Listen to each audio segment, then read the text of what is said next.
Allez, Alexandre Delval est avec nous, géopolitologue, son dernier livre, Vers un choc global, publié chez l'Artilleur. Merci d'avoir accepté notre invitation. Alexandre Delval, je rappelle, vous êtes géopolitologue, votre dernier livre, Vers un choc global, publié chez l'Artilleur. Est-ce que pour vous, ce choc global, on y va ou pas ?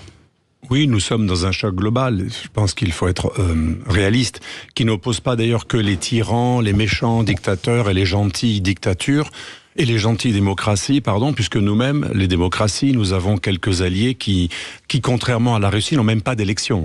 En Arabie Saoudite, au Qatar, où il y a des bases américaines, des bases anglaises, des bases françaises, mais nous on a plutôt des bases aux Émirats. Dans tous ces pays, nous c'est les Émirats, les Américains c'est le Qatar, les Anglais ils en ont aussi à Bahreïn, ils ont beaucoup en Arabie Saoudite, beaucoup d'intérêts imbriqués. Tous ces pays-là ne connaissent même pas des fausses élections, il n'y a aucune élection du tout.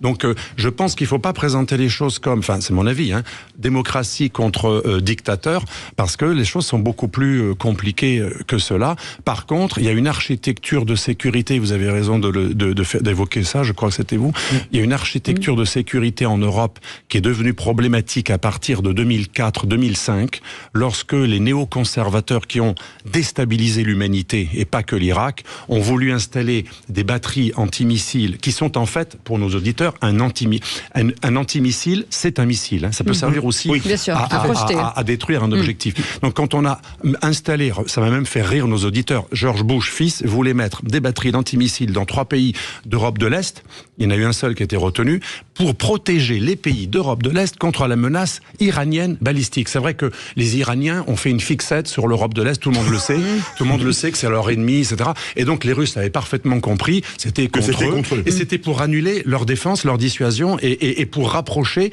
un système ennemi qui empêche, eux, d'avoir un glacis sécuritaire. Et le problème avec Poutine, c'était déjà peut-être quelqu'un qui était vers l'autoritarisme, mais le problème stratégique entre lui et non pas les gens qui ont adhéré à l'OTAN, ils s'en fichent qu'on adhère à l'OTAN, ce n'est qu'un traité, c'est un bout de papier.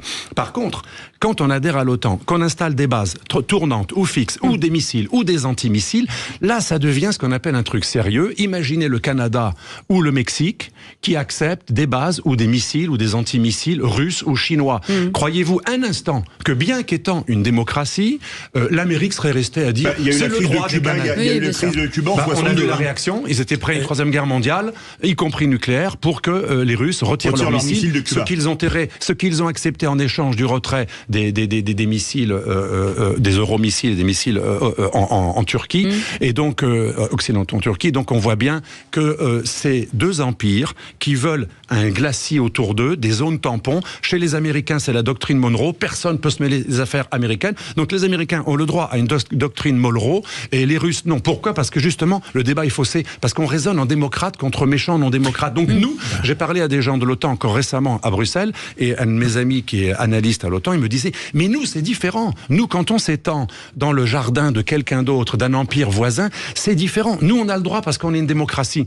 Mais malheureusement, ça, c'est dans notre cœur, ça fonctionne comme ça, dans notre idéologie démocratique. Mais en stratégie, ça ne fonctionne pas comme ça. C'est pas parce qu'on est démocrate qu'on peut faire à l'autre empire ce que cet empire ne voudrait pas qu'on lui fasse. Oui, mais Alexandre, dans le micro.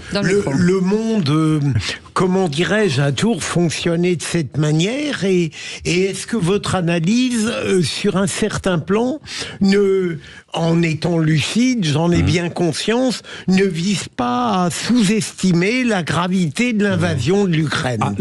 La gravité est nette. Moi, j'ai condamné cette invasion parce que dès qu'on dit ce que je viens de dire, on est suspect, etc. C'est une invasion absurde, folle, qui remet en question le droit international, mais pas que, mais aussi ce sont des puissances révisionnistes qui envahissent leurs voisins en relations internationales. Révisionnisme, c'est pas nier la Shoah, c'est remettre en question le statu quo international et l'intégrité territoriale. Donc c'est extrêmement grave. Mais malheureusement, c'est pas moi qui le dis, c'est le grand stratège de l'OTAN pendant la guerre froide, George Kennan. Que disait George Kennan à la fin de la guerre froide, plutôt, parce que c'était juste avant sa mort, à la fin des années 90, l'homme qui a fait la doctrine du containment, de l'endiguement contre l'Union soviétique. Ça, c'était Zbigniew-Brzezinski. Non, je parle de George Kennan. Il y avait deux théories. Il y avait Foster Dulles qui voulait le rollback, carrément refouler les Russes, comme on voudrait faire maintenant, et il y avait George Kennan, son rival, qui était plus prudent. il disait faut juste les contenir, et les contenir, c'est assez différent. Eh bien, l'homme qui a quand même contenu les Russes, c'est sa doctrine qui était la grande doctrine de la guerre froide, eh bien, il disait attention, si on n'est pas prudent et qu'on étend l'OTAN trop à l'est et avec ce qui va avec, c'est-à-dire des missiles et des bases, etc., la Russie deviendra hystérique, ça va inciter les tendances les plus anti-occidentalistes eurasiatiques au sein du pouvoir russe, et ça va nous mettre en guerre directe OTAN-Russie. Eh bien, c'est-à-dire que ce qui a été fait par l'arrogance occidentale dans les années 90-2000, au moment où la Russie était faible, moi j'y allais parce que on avait des coopérations avec la Russie, j'étais fonctionnaire, et on allait souvent dans cette période, la Russie helsinkienne, qui était pro-occidentale, qui adorait l'Occident, qui voulait manger de l'Occident. Et alors, je ne dis pas que l'humiliation justifie une invasion, parce que ça c'est inadmissible, mais cette Russie-là, on n'a pas su lui parler. On a fait la guerre du Kosovo, puis ensuite, bien sûr, il y a Irak 1, Irak 2. Ça ne justifie rien. À mon avis, ça ne justifie. C'est comme la femme qui est provocante, ça ne justifie en aucun cas le violeur, même s'il a des problèmes. Donc, mais ça, si on parle du dernier épisode, sans parler du premier épisode de la série, on ne peut rien comprendre. Là, on est dans la morale, les gentils dictateurs, les gentils démocrates contre les méchants dictateurs. La stratégie, c'est pas uniquement bloquer quelqu'un qui est antidémocrate chez lui. Sinon, il faut faire la guerre à l'Arabie Saoudite. Il faut faire la guerre au Qatar, il faut faire la guerre aux Émirats, il faut faire la guerre à toutes les monarchies. Mais tous nos alliés du Golfe n'ont même pas des élections. Voilà, moi je les fiche. Là, on ne parle pas de l'Arabie Saoudite et du Qatar. On parle de l'Europe, on parle de la Russie et de l'Ukraine. Il y a quand même un agresseur. Bien sûr.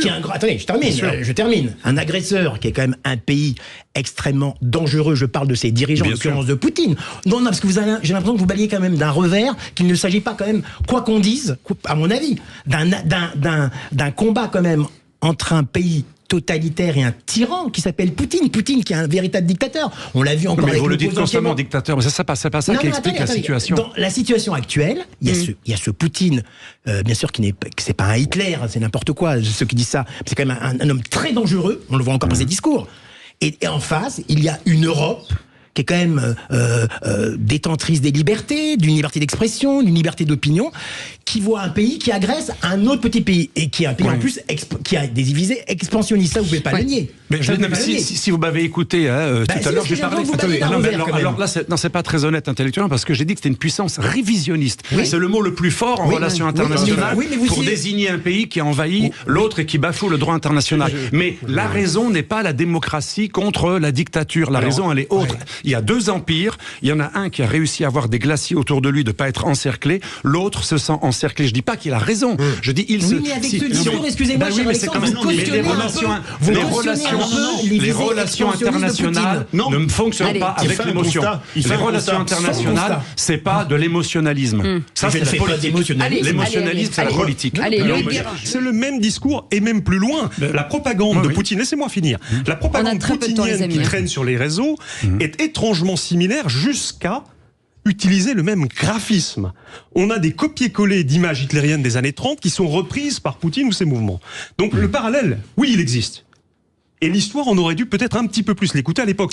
Être allié avec d'autres non-démocraties n'est pas un problème. C'est mon article de valeur demain. Moi, ce que je vois, c'est que ceux qui invoquent Hitler, à mon avis, font fausse route. On peut très bien désigner quelqu'un qui est le camp du mal ou qui est l'agresseur sans forcément avoir des références hitlériennes. Ce que l'on sait, en tout cas, c'est que le héros national des Ukrainiens de l'Ouest qui ont lancé ce mouvement de rapprochement avec l'OTAN et l'armée américaine et canadienne et anglaise qui armait déjà les Ukrainiens bien avant cette guerre, eh bien, ils ont des références qui ne sont pas tout à fait claires, notamment Stéphane Bandera, mais pas que lui. Ah non, mais là, c'est la milice qui a créé ce monsieur, c'est quand même une milice qui a participé à la Shoah. Et quand on sait que cet homme est le héros national des nationalistes ukrainiens, c'est pour ça que je dis, il ne faut pas trop aller dans le registre nazi, pas nazi, ça, ou dictature. Non, il faut aller dans un registre. Il y a un pays qui en envahit un autre, il faut l'en empêcher.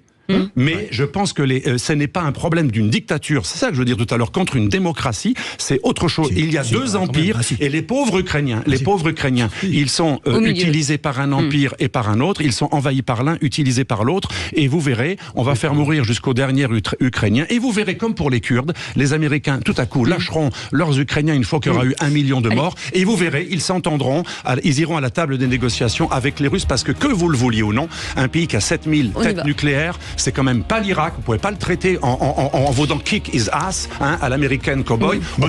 On peut pas botter les fesses de la Russie qui a 7000 ou admettons 5000 qui fonctionnent tête nucléaire. Donc c'est pour ça qu'on ne peut pas rayer la Russie de la carte. Il va falloir trouver d'autres solutions que l'avancée, comme dit Sarkozy très bien il y a une semaine dans le Figaro. Il faut un moment trouver une solution pour l'après-guerre. Beaucoup. Merci Alexandre Delvalle, géopolitologue, et votre dernier livre, Vers un choc global, publié chez l'Artilleur. Allez, vous restez avec nous, on fait une petite pause.